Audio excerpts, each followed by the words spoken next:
It's dangerous to go alone. Take this.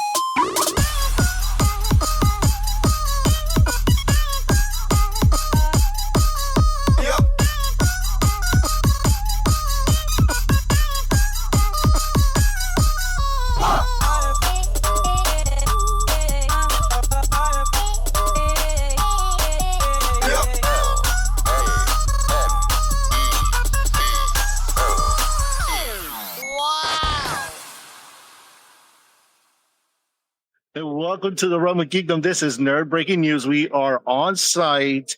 This is our out of theater reaction to Supergirl. So again, this will have spoilers. If you haven't seen it, come back and watch it after you watch it, which honestly, let's just jump into it because we're not going to recommend it at the end. It was so rough. I'll let you go. I'll let you rough. go first. It was rough. As the resident DC fan of MBN, this is DEFCON 1 for the DCU.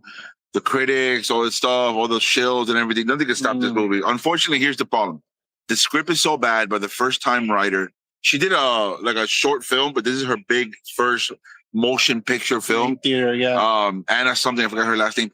She's liable. She takes like 75% of the blame. The director takes the blame, and Gunn takes the blame. I think that's the best thing. Here's the problem with the film.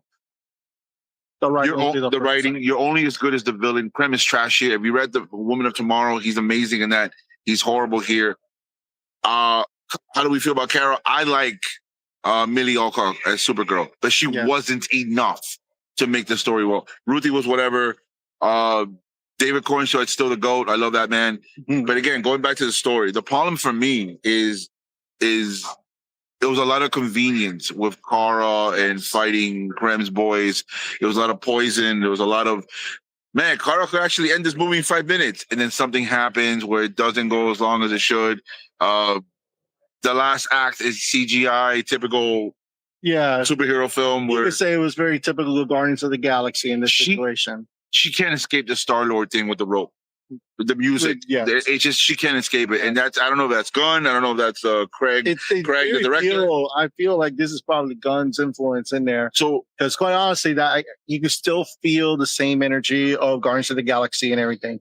You get all these wacky characters all over the jokes. place. The jokes didn't land, by the way. The jokes that don't make any sense. Yeah. And it's kind of like that high school, kind of like joking around. No offense to high schoolers or anything like that.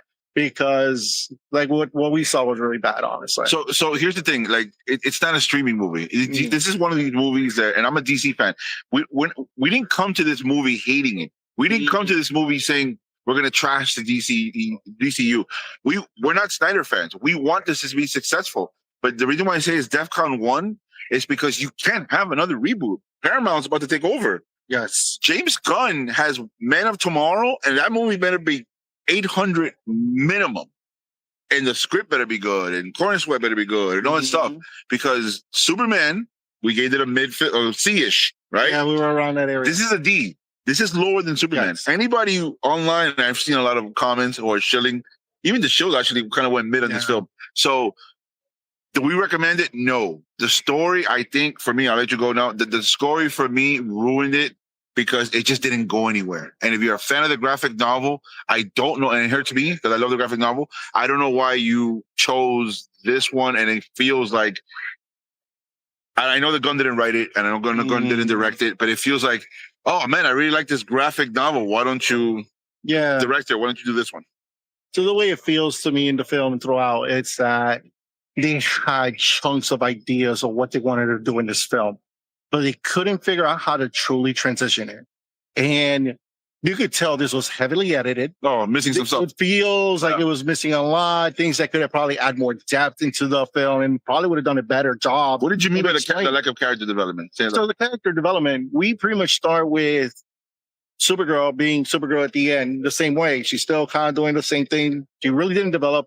I think like the turning point was like, don't kill the other guy. You'll learn from him. Yeah. So for me, it's like, that's your turning point. That's what makes you change everything that's going on.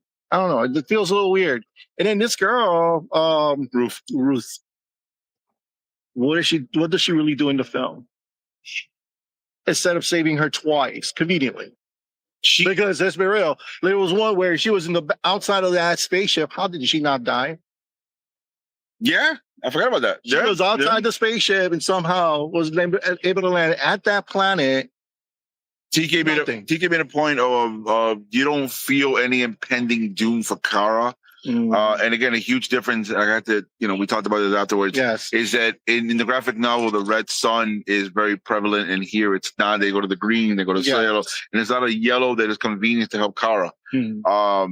I've seen kryptonite in this film more than I've seen in total of all the films. Yeah. It was just popping up at every corner. It was like, hey, the bad guy shows up. Hey, guess what? Kryptonite. Hey, guess what? Kryptonite. We're going to shoot you. Hey, it's kryptonite. So the projected, I think it's my understanding that it might make less than 100 worldwide opening weekend. Guys, it wasn't packed. It wasn't packed. Probably 20 people, 25 people. On opening weekend, and people came out. They weren't really like, oh my God, what a great thing. There was a few claps at the end, not that much. The jokes didn't land.